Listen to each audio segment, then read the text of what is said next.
ചിത്രത്തിൽ നൽകിയിരിക്കുന്ന മാതൃകയിലുള്ള ബ്രേക്കിംഗ് ന്യൂസ് എന്ന സ്ക്രോളിംഗ് ടെക്സ്റ്റ് ചുവടെ നൽകിയിരിക്കുന്ന നിർദ്ദേശങ്ങളനുസരിച്ച് സിൻഫിക് സ്റ്റുഡിയോ സോഫ്റ്റ്വെയറിൽ തയ്യാറാക്കുക.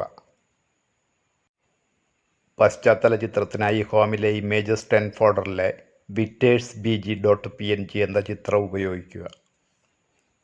ബ്രേക്കിംഗ് ന്യൂസ് എന്ന ടെക്സ്റ്റിനായി ഹോമിലെ ഇമേജസ് 10 ഫോൾഡറിലുള്ള breaking.png എന്ന ചിത്രം ഉപയോഗിക്കുക. breaking.png എന്ന ചിത്രം ക്യാൻവാസിൽ താഴെ വലതുമൂലയിൽ ഉൾപ്പെടുത്തി വലത്തുനിന്നും ഇടത്തോട്ട് ചലിക്കുന്ന ആനിമേഷൻ തയ്യാറാക്കി പ്രവർത്തിപ്പിക്കുക. ഈ ആനിമേഷൻ FLV ഫോമാറ്റിൽ എക്സ്പോർട്ട് ചെയ്ത് ഹോമിലെ x10 എന്ന ഫോൾഡറിൽ നിങ്ങളുടെ രജിസ്റ്റർ നമ്പർ _ ചോദ്യ നമ്പർ ഫയൽ നാമമായി നൽകി സേവ് ചെയ്യുക. ഇംഗ്ലീഷ് മീഡിയം ചോദ്യം: Prepare the scrolling text breaking news in the Synfig Studio software as per the instruction given below. For the background image, use the image victors.bg.png given in the folder images 10 in home.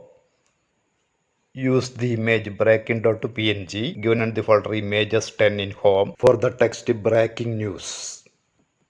Place the image breaking.png at the lower right corner of the canvas and animate it in such a way that it moves to the left of the screen. Run the animation.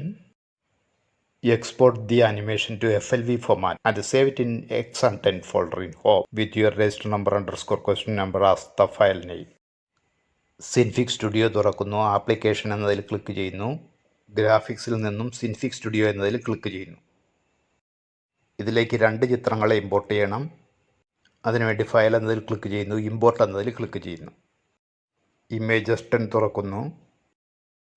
ആദ്യം import ചെയ്യേണ്ട ചിത്രം victors.bg.png എന്നതാണ്. അത് select ചെയ്യുന്നു. ഇനി import എന്നതിൽ click ചെയ്യുന്നു. അടുത്ത ചിത്രം ഇമ്പോർട്ട് ചെയ്യണം. അതിന് ഫയൽ എന്നതിൽ ക്ലിക്ക് ചെയ്യുന്നു. ഇമ്പോർട്ട് എന്നതിൽ ക്ലിക്ക് ചെയ്യുന്നു. breaking.png എന്ന ചിത്രമാണ് വേണ്ടത്. അത് സെലക്ട് ചെയ്യുന്നു. ഇനി ഇവിടെ ഇമ്പോർട്ട് എന്നതിൽ ക്ലിക്ക് ചെയ്യുന്നു. അതിൻ്റെ സ്ഥാനം ക്രമീകരിക്കുന്നു. ചിത്രത്തിൻ്റെ കുറച്ച് ഭാഗം മാത്രം കാണുന്ന രീതിയിൽ ക്രമീകരിച്ചു.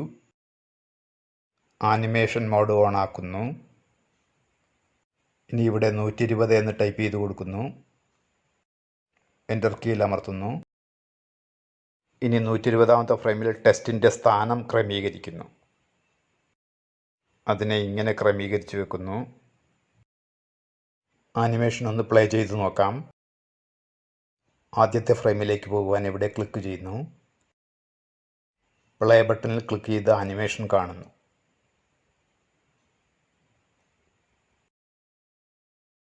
FLV ഫോമാറ്റിൽ എക്സ്പോർട്ട് ചെയ്യുന്നതിന് വേണ്ടി ഫയൽ എന്നതിൽ ക്ലിക്ക് ചെയ്യുന്നു.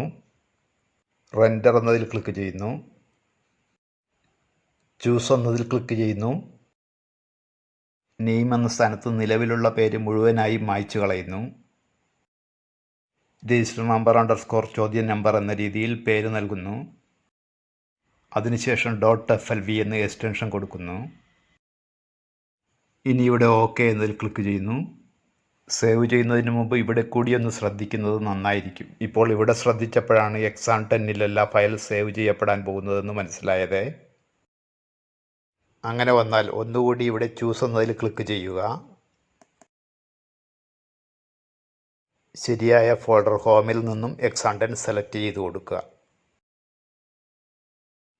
ഇനി OK എന്നതിൽ ക്ലിക്ക് ചെയ്യുക.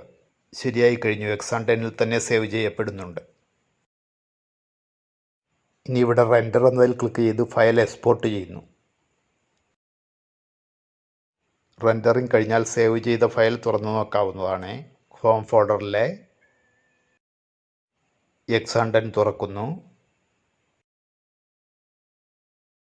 സേവ് ചെയ്ത ഫയൽ തുറക്കുന്നു.